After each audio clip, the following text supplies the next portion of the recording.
ان کے ساتھ الحاق ایک ایسی دولت ہے کہ انبیاء کرام نے بھی اس کے لیے دعائیں کی ہیں۔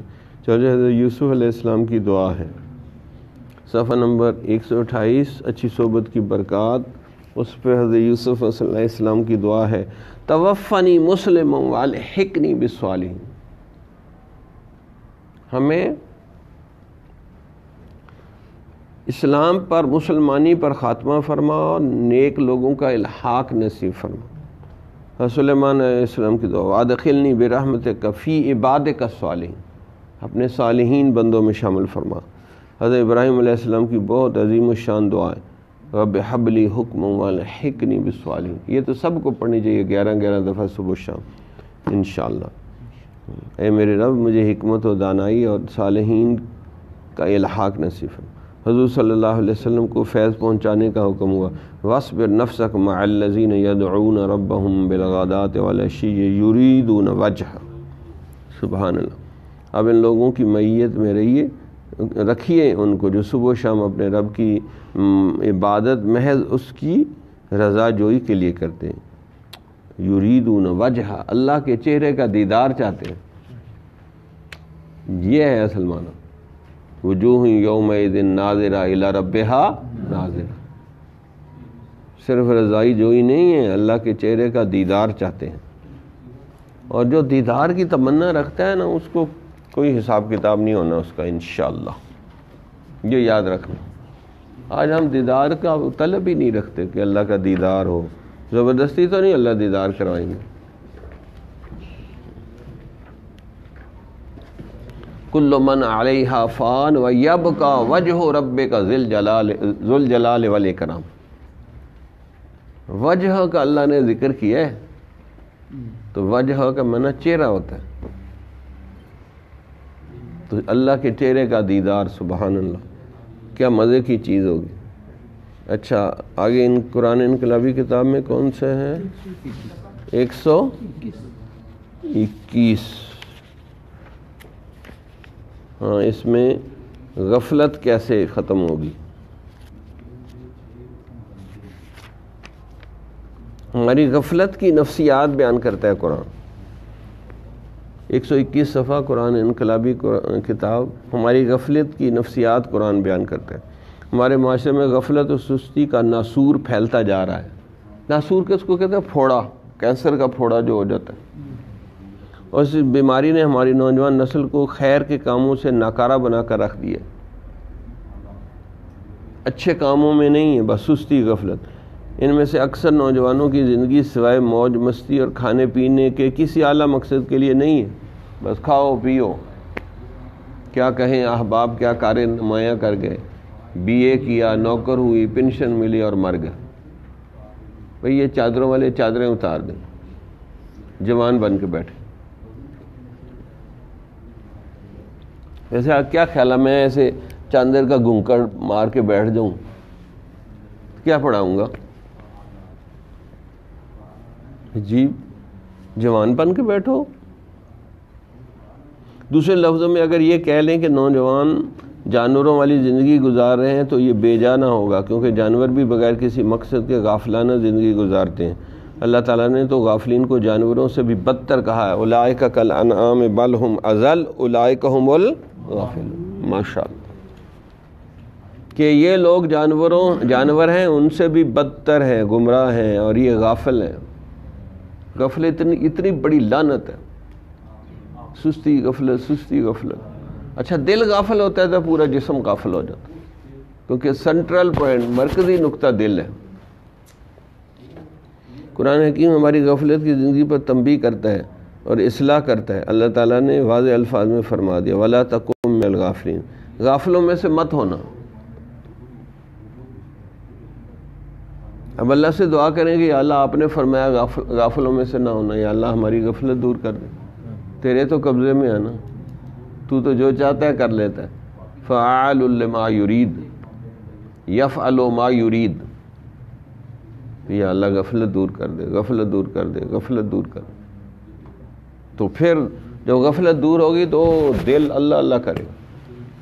قرآن حکیم سے دوری کی وجہ سے غفلت بڑھتی جا رہی ہے۔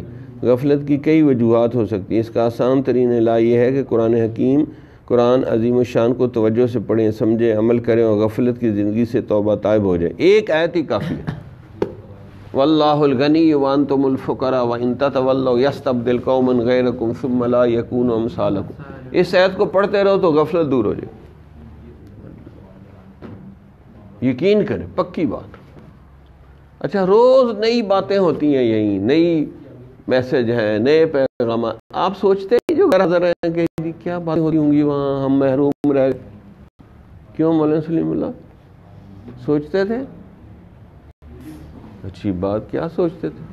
پھر ٹیلی فون کر کے پوچھا کسی سے کہ جی آج کیا باتیں ہوئیں، کیا تعلیم ہوئی، کیا تربیت ہوئی، کیا ڈانٹ پڑی، کیا کچھ ہوا؟ وہ جو آخر پہ آئے ہیں وہ میری طرف نہیں دیکھ رہے، دل گھر میں رکھا ہے، دیر سے بھی آتے ہیں اور توجہ سے بیٹھتے نہیں. تو یہ حسرت ہونی چاہیے کہ ہائے میرا، میں پیچھے رہ گیا، پیچھے رہ گیا، پیچھے رہ گیا. پتہ نہیں یہ کہاں کی کہاں چلے گئے. اتنا پڑھایا. آداب طریقت بہت ضروری تھے، یہ ختم ہونے والے ہیں. میرے ختم ہو گئے کہ ہونے والے ہیں؟ ختم ہو گئے. آگے پیر بھائیوں کے آداب. کہ مرید کو چاہیے کہ جو چیز اپنے لیے پسند کرے وہی اپنے پیر بھائی کے لیے پسند کرے. تمام آداب کا خلاصہ نچوڑ یہی ہے. اس کی حدیث بھی ایک وضاحت کرتی. کیسے ہے مسلم حدیث؟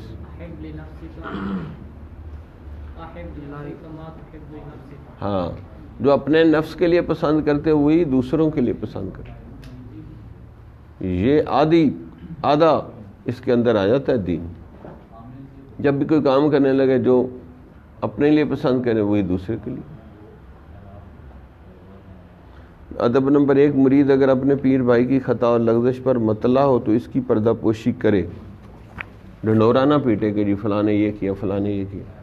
غیبت بن جائے گی یا دل آزاری ہو جائے گی. تو یہ عموماً جہاں اکٹھے رہتے ہیں نا تو کچھ نہ کچھ ہو جاتا ہے، بس مٹی ڈال. حضرت سید عطا اللہ شاہ بخاری کے پاس ایک آدمی آیا، آ کے کہنے لگا کہ حضرت وہ جو آپ کے پاس آتا جاتا ہے نا، بڑا عاشق بنتا آپ کا، میں نے اس کو دیکھا وہ شراب پی رہا تھا. حضرت نے کہا آپ شراب پی رہا آپ نے دیکھا؟ کہا جی آنکھوں سے دیکھا. تو حضرت نے کہا تو مٹی پا، پردہ پوشی کر اس کی. وہ کیوں نہیں کرتا؟ تو ڈڈورا کیوں پیٹتا ہے؟ اس کو توبہ کے لیے راضی کر، اس کے ساتھ ہمدردی کر. اور تو اس کی غیبت کرتا پھرتا ہے. تو شرابی کی غیبت جائز ہے؟ کیوں جی جائز ہے؟ تو غیبت تو غیبت. اس لیے لکھا ہے کہ بھی حجاج بن یوسف نے بندے قتل کروائے، لیکن جو غیبتیں کرے گا تو وہ بھی اللہ اس کے ساتھ بھی انصاف کرے گا. پھر اللہ کی پناہ ہے. اس لیے اے عمل واستغفر، عمل بھی کرو بھائی، استغفار بھی کرو، پھر بات بنے گی. ورنہ ہم بہت خطرے میں ہیں، بہت خطرے میں. صفحہ نمبر یہ ہو گیا تھا نا. آگے یہ نا مکتوبات مجدی اور محبت شیخ ہے نا.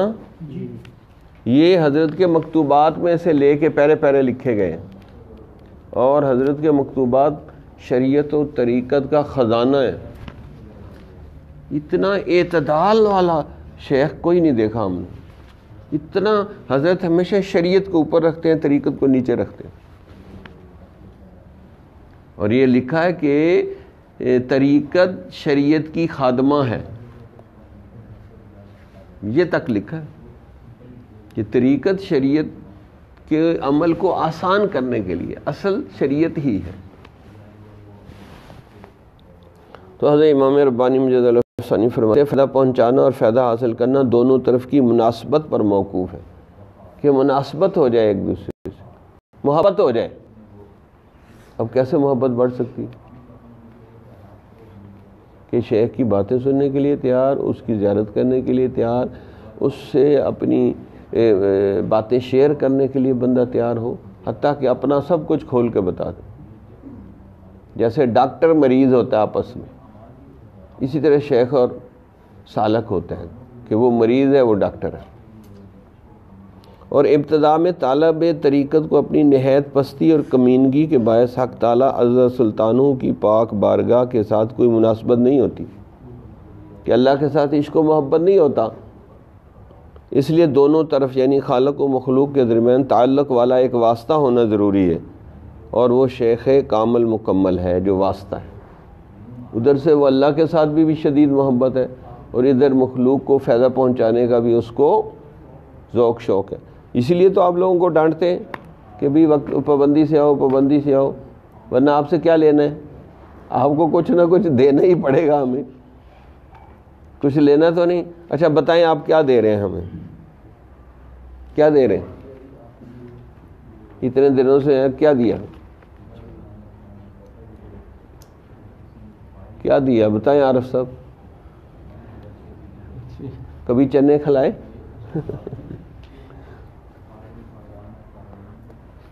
تو پھر کیا ہے؟ 3 گھنٹے آپ لوگوں کے گوش گزار کرتے ہیں، کتنی باتیں بتاتے ہیں، سکھاتے ہیں، سمجھاتے ہیں، اس کے بدلے میں کیا دے رہے ہیں؟ تو ان اجر یا الا علی اللہ. تو سوچنا تو چاہیے نا بندے کو کہ دیکھو یہ اس عمر میں ہمارے لیے اتنی دیر بیٹھتے ہیں، اتنا جو ہے چیزیں بتاتے ہیں، یہ کرتے ہیں، وہ کرتے ہیں. آپ کیا دے رہے ہیں؟ کچھ بھی نہیں دے رہے. تو یہ باتیں سوچنی چاہیے، پھر بندے کو مناسبت ہوتی ہے، شوق پیدا ہوتا ہے. یہ اس وقت کے وزیر اعظم خان اعظم کی طرف سے امام ربانی مجد علیہ الثانی نے لکھا، حق تعالیٰ سبحانہ نے اس بزرگ خاندان کے بزرگوں حضرات نقشبندیہ کے ساتھ آپ کی محبت کی برکت سے آپ کی بات میں تاثیر بخشی ہے، اور آپ کی مسلمانی کی عظمت اہل زمانہ کی نظروں میں ظاہر ہو گئی ہے. اس لیے آپ کو چاہیے کہ جو بادشاہ ہے اس کو اچھی اچھی باتیں نصیحت کریں. یہ حضرت وزیر اعظم کو لکھ رہے ہیں کہ بادشاہ جہانگیر کو اچھی باتیں سناؤ، کہو، تاکہ وہ نیکی کی طرف آئیں. تیسرا، محبت کا رشتہ. بہرحال آپ اس گروہ اہل اللہ کی محبت کا رشتہ ہاتھ سے نہ چھوڑیں، پھر لوگوں کے ساتھ التجا و عاجزی اپنا شعار بنائیں، اور منتظر رہیں کہ حق سبحانہ و تعالیٰ ان لوگوں کی محبت کے وسیلے سے اپنی محبت سے مشرف فرمائیں، کہ عوام سے محبت کریں اللہ کی خاطر، تاکہ اس محبت کے صدقے عوام کی بھی اصلاح ہو جائے، اور پوری طرح اپنی طرف کھینچ لیں، اور ان جنجالوں یعنی غیر شرعی دنیاوی تعلقات سے بالکل آزاد کر دیں آپ کو. اللہ اکبر کبیرہ. کہ بہرحال آپ اس گروہ اہل اللہ کی محبت کا رشتہ ہاتھ سے نہ چھوڑیں، کیونکہ محبت بڑے کام کرتی ہے بھائی. محبت والا ساتھ ہوگا، محبت والا ساتھ ہوگا. میں ازبکستان گیا ہوا تھا، اس سے پیچھے حضرت اسلام آباد میں آئے تو مجھے کسی نے بتایا کہ آپ نہیں تھے، تو حضرت نے ایک جملہ کہا آپ کے بارے میں کہ ہم ان کو مس کر رہے ہیں، یعنی ان کی کمی محسوس کر رہے ہیں. تو مجھے اتنا نشہ چڑھا محبت کا کہ میرے شیخ نے میرے بارے میں یہ کہہ دیا. تو یہ محبت بڑھانی چاہیے، بڑھانی چاہیے، بڑھانی چاہیے.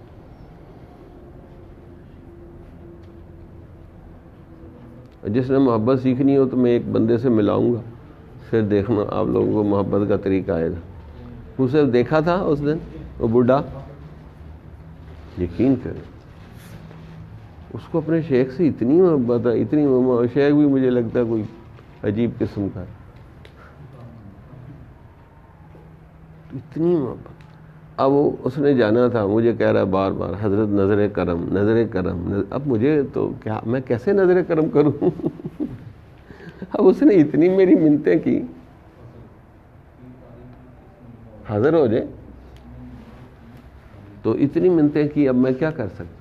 میں وہ سرفی کول کھا رہا تھا کہ میرا گلا ٹھیک ہو جائے، میں نے وہ نکال کے منہ سے اس کے منہ میں ڈال دی. اب اس نے اتنی عاجزی سے، منت سے کہا کہ کوئی نظر کرم کرو. اب کیا کر سکتا؟ میں نے کہا واہ. میں نے خود اس سے سیکھا کہ دیکھو توجہ کیسے لیتے ہیں. اس یعنی کوئی تکلف نہیں وہ کہہ رہا تھا، بلا تکلف، بلا تکلف. تکلفاً کوئی چیز ہو وہ تو اچھی نہیں لگتی، بلا تکلف. اس لیے محبت والوں کی غلطیاں بھی معاف کر دی جاتی ہیں. جیسے حضرت موسیٰ علیہ السلام کے زمانے کا مشہور واقعہ حضرت مولانا روم نے مثنوی میں لکھا ہے. حضرت نے نا کہانیاں لکھی ہیں مثنوی کے اندر، اور ان سے بڑے بڑے نتائج پیدا کیے. ادھر دیکھا کرو آپ نا، آنکھیں یوں کھول کے رکھا کرو کہ پتہ چلے کہ آپ جاگ رہے ہیں. تو کہ حضرت موسیٰ علیہ السلام کے زمانے میں ایک چرواہا تھا، گڈریا تھا، اور وہ اللہ کی محبت میں باتیں کر رہا تھا کہ یا اللہ سنا تیری بیوی نہیں ہے، بچے نہیں ہیں، کوئی بھی نہیں، تیری خدمت کون کرتا ہوگا، میرے پاس ہوتا میں آپ کو نہلاتا، یہ کرتا، وہ کرتا، فلاں کرتا. حضرت موسیٰ علیہ السلام پاس سے گزرے گا، وہ کیا کر رہے ہو، یہ تو اتنی بڑی بے ادبیاں کر رہے ہو کہ اللہ کو تو نے مخلوق کی طرح سمجھا ہوا ہے، تمہیں اتنی سمجھ عقل نہیں ہے. اب وہ ڈر گیا، رو پڑا کہ وہ میں نے تو اللہ کی بے ادبی کر دی. موسیٰ علیہ السلام کوہ طور پر گئے تو اللہ نے کلام فرمایا، کہا تو نے میرے ایک بندے کو میرے سے جدا کر دیا، تو برائے وصل کردہ نام دی نہ کہ برائے فصل کردہ نام دی. تو ملانے کے لیے آیا ہے یا جدا کرنے کے لیے بھیجا گیا؟ تو کہا یا اللہ وہ تو ایسی باتیں کر رہا. کہا چھوڑے، محبت والوں کی سب باتیں ٹھیک ہوتی ہیں. وہ محبت میں کہہ رہا تھا. اس لیے محبت میں تو پھر درد و عالم ہر کجا آثار عشق، ابن آدم سر از اسرار عشق. دونوں جہانوں میں عشق کے آثار اور علامات ہیں، اور ابن آدم کا بیٹا محبت والوں کا سردار ہے. اب کشش ثقل علامہ اقبال نے کہا زمین میں، یہ بھی محبت کی علامت. اس طرح سورج چاند سمندر کو کشش کرتا ہے، اس لیے جب چاند 14ویں کا ہو تو طوفان ہوتا ہے سمندر میں، وہ کھینچتا ہے، چاند کھینچتا ہے سمندر کو اپنی طرف. اسی طرح پروانہ اس پہ مرتا ہے، شمع پہ، بلبل پھول پہ، تو یہ کشش ہے. اسی طرح ہمارا محبوب اللہ ہے، ہم اللہ پہ مرے، یہ کشش ہونی ضروری ہے. تو ہر چیز میں کشش ہے، عورت اور مرد میں کشش ہے. تو یہ محبت پیدا ہو گئی تو بس پھر کام بن گیا. پھر علوم و معارف اوپر سے آتے ہیں، فَأَلْهَمَهَا فُجُورَهَا وَتَقْوَاهَا. تو بھائی محبت پیدا کرو. محبت نہیں ہے، اور محبت اللہ کے ساتھ ہوتی ہے اللہ کے انعامات اور احسانات سوچنے سے. پوری کتاب بن سکتی ہے اللہ کے احسانات کی. فَاذْكُرُوا آلَاءَ اللَّهِ لَعَلَّكُمْ تُفْلِحُونَ. مفتی مظہر صاحب ادھر دیکھیں، اس کو دیکھو، محبت کی ہوا نہیں لگی. اس کو محبت کر کے دیکھ اللہ کے ساتھ، پھر تیری نظریں ایک جگہ جم جائیں گی. تو اللہ کے ساتھ محبت کرو، اتنا مزہ ہے، اتنا مزہ ہے. ہمارے حضرت فرماتے ہیں کہ میں اب بعد میں بتاؤں گا یہ بات کہ اس کو بیان نہیں کر سکتے. اللہ تعالی ہم سب کو محبت دے. یار میں لیٹ ہو رہا ہوں.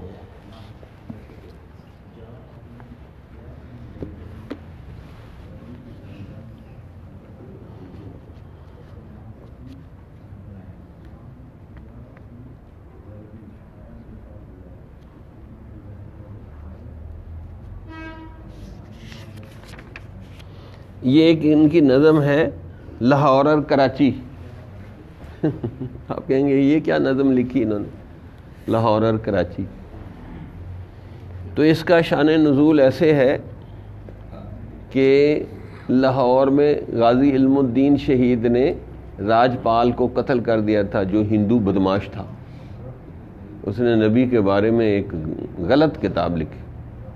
اور اسی طرح غازی عبدالرشید تھے، اس نے ایک ہندو نے گستاخی کی تھی، بے ادبی کی تھی، تو انہوں نے ان کو قتل کر دیا، انہوں نے ان کو قتل کر دیا، اور دونوں کو پھانسی لٹکا دیا. تو ابھی جو ہے پھانسی کی سزا ملی تو وفد آیا کراچی سے علامہ اقبال کی صحبت میں کہ جی آپ کے تعلقات ہر جگہ ہی ہیں، تو آپ ذرا انگریز گورنر کو کہہ کے یہ سزا معاف کروا دیں. انہوں نے کہا کہ کیا علم الدین اور عبد القیوم ڈھیلے پڑ گئے؟ کہا نہیں، وہ تو سریعام کہتے ہیں ہم نے شہادت خریدی ہے. تو کہا پھر مجھے رکاوٹ بناتے ہو، میں ان کمینے لوگوں کی منت کروں جا کے؟ کیوں مجھے ذلیل کرتے ہو؟